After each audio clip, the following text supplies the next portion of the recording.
The haunted house. So we have a haunted house in our area and it has been running like this for many years.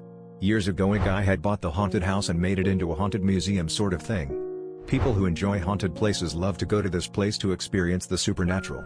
Apparently this house has a dark history full of murders and tragedy, and the souls from those people who had suffered in this house still roam around the house. They still shout out help and you can even hear it. I didn't believe it until I went to the haunted and I heard the voices from the dead calling to help. It gave me a chill up my spine to hear the voices of the head echoing throughout the haunted house, calling for help. I felt so useless because I couldn't do anything to help them. The supernatural energy is so high inside this house, that you don't need a Ouija board.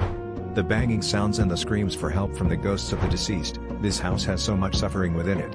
You can feel it and the guy who runs this house has put up the pictures of all those who were murdered in this place. You read about their life story and how they were murdered.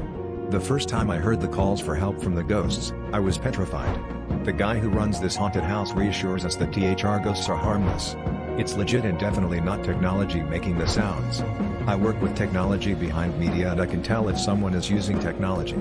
The house is old and the guy has made some renovations all by himself when he bought it, to improve the looks of it.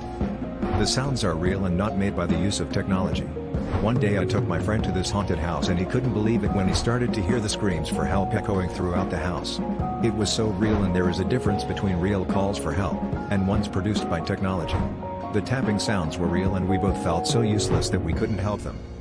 Then as my friend rested upon a wall, the wall had opened. It was a secret room. This secret room had people tied up and they were screaming for help.